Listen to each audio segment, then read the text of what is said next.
Welcome to another session of optical communication networks. That is Unit 4 Access Network. The next topic is fiber to the curb. Fiber to the curb, FTTC. The other name is called the fiber to the cabinet. The other name is fiber to the cabinet. Here, what is meant by FTTC? Where exactly use this FTTC? Here, in this FTTC, nothing but which is used to transmit a digital type of data, which is transmitted to digital type of data through optical fiber cable. Here, what is meant with digital data here? Nothing but in that digital data in terms of zeros and ones. When one is coming, the light is on, LED or laser, whichever used in the network. Whenever zero is given, the light is off condition. Here, nothing but in FTTC, nothing but it is also a combination of. It is also combination of optical fiber cable and either coaxial cable or twisted pair cable, whatever it can be used. Right. Here, see this figure. See this figure. Here, the first figure shows general FTTC, fiber to the curb or fiber to the cabinet. This is a central office, nothing but telephone exchange, which is interconnected to RN, remote node. This remote node connected to number of ONUs. What is the ONU? Optical network unit. What is meant to optical network unit? Here, from central office to optical network unit, it is the optical fiber cables. Here, the ONU which terminates the optical fiber cable. After this ONU, it is a other than OFCs. Either it is a coaxial cable, whether it is a twisted pair cable, whether it is a two-wire pair cable. Right. But in the ONU, ONU nothing but which terminates the optical fiber cable, which terminates the optical fiber cable. That is cabinet. That's why it is a fiber to the cabinet or fiber to the curb. So what do we NIU? Network interface unit, which is available in home. This is about FTTC. Next one, FTTC with combination of FTTB. What is the FTTB? FTTB is nothing but fiber to the building. Fiber to the building. Right. Here, see this one. From central office or telephone exchange to RN is fiber we are using. From RN to ONU is also where fiber we are using. Here, this ONU is available in the within the building. In that building, having multi-store for each store is having number of computers are connected. Here, from ONU to network interfaces units in the building, which is connected to other than fiber. That is called FTTC/FTTB. Next, central office to RN OFC cable. From RN to ONU/NIU, it is called the FTTB/FTTH. What is the FTTB? Fiber to the building or fiber to the home. Here in this third one, there is no hybrid. All the network is working with a fiber only. Fiber only. That is, this is a general FTTC. It is a combination of both fiber and other than fiber network. In the next one is FTT/FTTB. Next one is FTTB/FTTH. Present which we are using this third type of network only. Suppose you know the home having a modem, digital modem, which is available, which is used for both cable network, which is used for telephone network, which is for Wi-Fi connection. All are within this single setup box. That is FTTB or FTTH. Right. Here in this FTTB architecture, in this FTTC architecture is called the enhanced version of this FTTC is called the passive optical network. Passive optical network, that is PON network. That is RN nodes. RN nodes is a simple passive device, nothing but star coupler. You see this one. This RN nodes it acts as star coupler. That is, from RN to number of ONUs are connected to the just like a star. It is a passive device. That's why it is the passive optical network. Passive optical network. Here, in this FTTC network, between central office to RN node, between central office to RN node is called the feeder network. Feeder network. Otherwise, it is called the distribution network. Distributes to many nodes. In sometimes the FTTC architecture is also called as a baseband modulated fiber coax bus. Baseband modulated fiber coax bus. Otherwise, switched digital video. Switched digital video. These are other names for FTTC architecture. That is why we are going for this optical access networks. Why are going for this optical access network? Nothing but it is very easy to design, which is operate simple operation, and we get more services, and which is available for any temperature control, and more reliability. That's why we are going for optical access networks. The present days we are using, instead of access network, the term we are using called the passive optical network. Why? Passive device are which is used in the network. That's why it is called the passive optical network.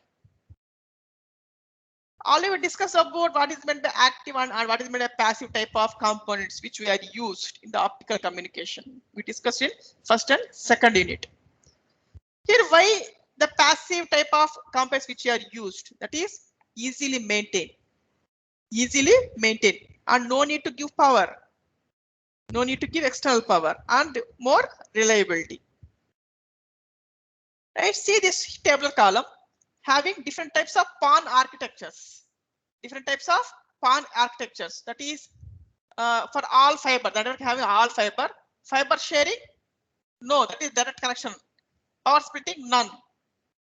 Optical network unit bitrate is 1 Mbps. And node synchronization? No. CO sharing? That is central office sharing? No. But TPON, telephony over passive optical network. Telephony over passive optical network. Fiber sharing? Yes. Present days we are using telephone connections through optical fiber cables. Yes, fiber is shared for among the users. Power splitting also number of use 1 by n. And bitrate, it depends upon number of users. Node synchronization also yes possible. CO sharing is possible, yes. Next one is WPON. Other word is called the WDM, wavelength division multiplexing. Passive optical network. WPON. Here also fiber sharing possible. Power splitting is 1 by n. And ONU bitrate is 1. And node synchronization yes. CO sharing is not possible in wavelength division multiplexing. Here why it is not possible, we'll discuss later. And WRPON, wavelength routing passive optical network. Here also fiber sharing is possible, but power splitting is not possible. The direct connection ON is 1 and node synchronization is possible. CO sharing also possible. Now we will discuss all these type of architectures one by one. First one is simple PON architecture. Passive optical network architecture. Simple passive optical network architecture. Here see this one. The first approach is point-to-point approach. Right? From CO to ONU, all are fiber connections only. All are fiber connection. One for forward, another for reverse. Two fibers from CO to ONU. A separate path is there. Is there any drawback of this point-to-point approach?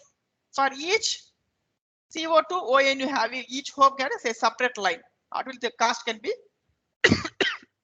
increases.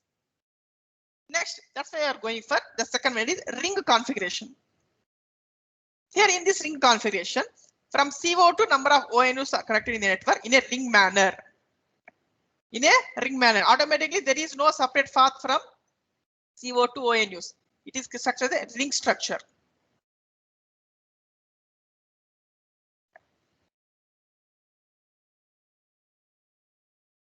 Next, we are going for the next architecture is PON for telephony or TPON, telephone over passive optical network. See this one figure.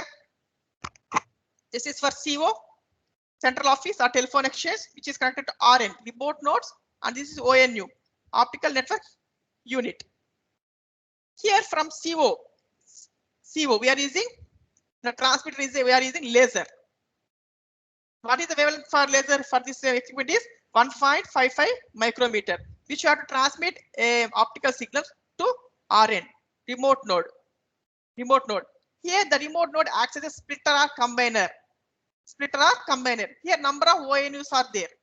So n number of ONUs are there. Nothing but splitting.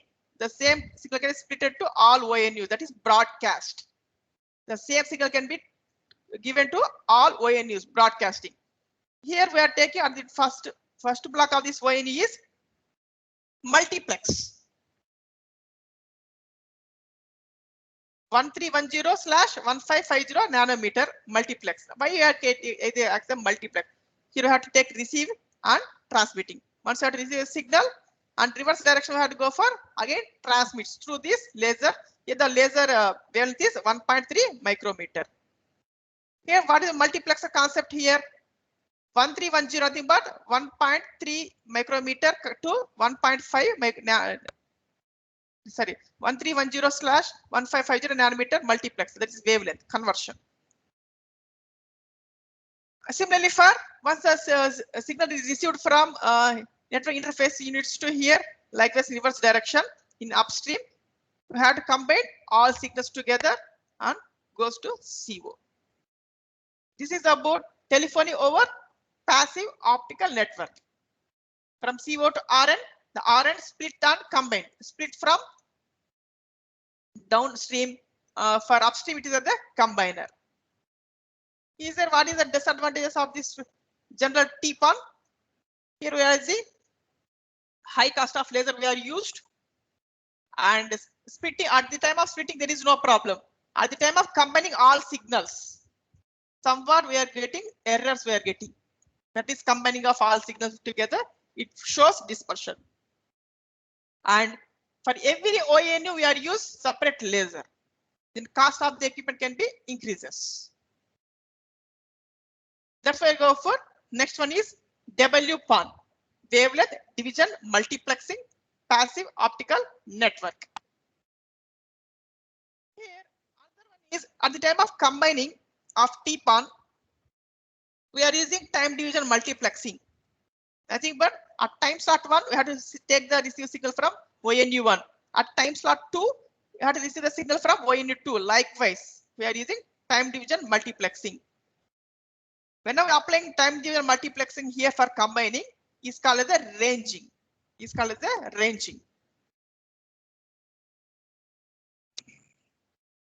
And specification for this one for TPON is downstream bandwidth. Nothing but from CO to ONU is 622 Mbps. For upstream bandwidth 155 Mbps. See this one for downloading is fast compared to uploading. And what is the distance? Target distance only 20 kilometers range it works. And total attenuation we are getting is 10 to 30 dB.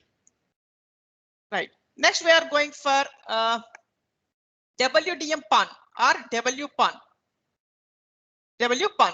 Here, what is the difference between TPON and WPON or WDM PON here? Here, see this one CO. Instead of general laser, we are using WDM laser. That is wavelength division multiplexing. That is which generates different types of different wavelength signals. But in previous TPON, it is fixed laser, which is 1.5 micrometer wavelength, fixed one. But here in WDM laser, which generates signal for different wavelengths. Lambda 1 wavelength signal supposed for ONU 1, lambda 2 for ONU 2, lambda n for ONU n. That is a single laser generates the same data for different wavelengths, then sent to RN. The RN having it is a splitter for transmission side. It acts as a splitter. For the lambda 1 signal goes to ONU 1, lambda 2 signal goes to ONU 2, lambda n goes to ONU n. The first stage of this ON is filter. That is must ONU1 receives only lambda 1 signal only. The remaining lambda 2 to lambda n, it rejects. Only it allows lambda 1 only. That's why using filters. What is the use of filters here? The filters are used here. Nothing but which allows the particular wavelength only.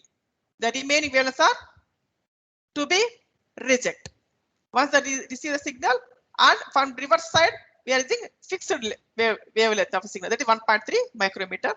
Then signal goes to here in upstream, and again it is combined together, finally goes to the receiver of the CO. This is about WDM PON.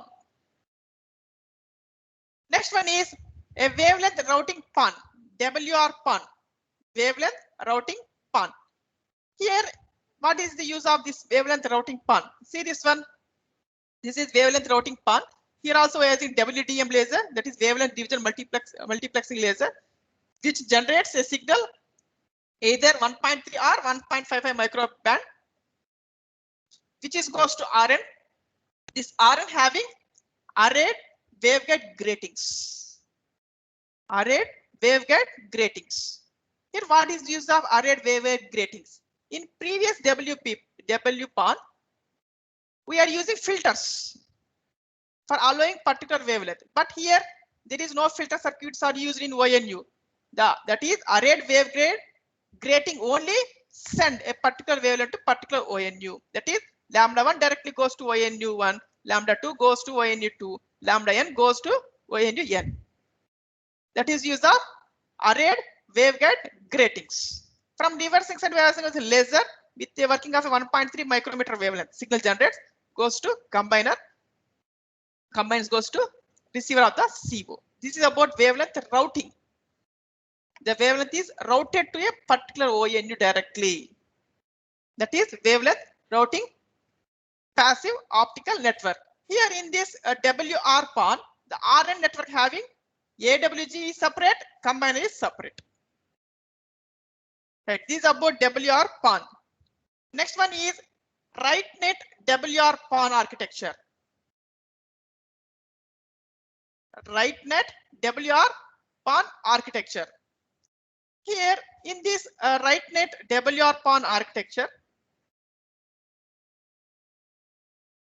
from CO to ONU having two parts. One is data part, where data is transmitted by CO, and return traffic part from ONU to CO. See this one. This is RightNet WR PON. Here also CO we are using WDM laser. From WDM signals transmits to different wavelength of signals to RN. The RN which is having only arrayed waveguide gratings. Arrayed waveguide gratings. There is no combiner here. The arrayed waveguide gratings which is used for both splitting and combining. The particular wavelength goes to particular ONU. Particular ONU. Here, the first part of this each ONU has a coupler. It is a coupler. Here, what is the use of coupler? Up to coupler, we have to receive the optical signal. The optical signal received by receiver of ONU. The same light signal gives to you to modulator for the reversing side. In previous sections, in T-PON, W-PON, WR-PON, we are using reverse side also lasers for transmitting reverse direction signal. But here, by using coupler, we have to remove the extra lasers in the ONUs. The whatever light signal we are using, the same light signal can be used for the reverse direction also. That is the difference between previous section and this R RightNet WR PON. Next one is the LARNet WR PON architecture. LARNet WR PON architecture. In previous sections, we are using lasers. Whenever you are using lasers, is something, but it is a high cost. Then automatically it is increases the construction and designing part also. That's why we are using for LARNet WR PON architecture. Here in this architecture, we are using LEDs instead of lasers. Here, see this one. Instead of laser, we are using LED. That is 1.55 micrometer LED for the central office the signal is goes to RN. In this RN, we are using AWG. Arrayed waveguide grating. This arrayed waveguide grating send a particular wavelength to particular ONU. In reverse section also, we are using 1.3 micrometer LEDs instead of laser. Here in this, the LED emits different broadband signal that gets sliced upon going through the wavelength router. Wavelength router. This one, how it works. The CY having LED which generates optical signal. That is, we are taking x-axis wavelength, y-axis is power. Whatever the we are getting a signal power here, the data that is 10110. Whenever one is goes, the light is on, LED light is on. Whenever 0, the light is off. This goes to AWG, arrayed waveguide gratings, which is connected to number of ONUs. Here, what is the use of arrayed waveguide gratings, which sends a particular optical signal with different wavelengths. The lambda 1, see this one. We have to fix this lambda 1 in this wavelength. The lambda 2 is separate, lambda likewise up to lambda n. For forward direction, we are using 1.55. But reverse direction, 1.3 micrometer LEDs. That is, we are discussed about here in this topic what is meant by FTTC, what is meant by FTTH, what is meant by FTTB. Based upon these basic structures, we are discussing about different types of PON networks, passive optical networks. That is, we are discussed about basic passive optical network and telephony over passive optical network and wavelength region multiplexing passive optical networks. The next one is wavelength routing passive optical networks, and different types of WR PON networks is RightNet. Second one is LoRNet. These are different types of architectures which are available in a passive optical networks. This is about FTTC. Do you have any query? Type your query in the chat box. Thank you very much for attending today's session.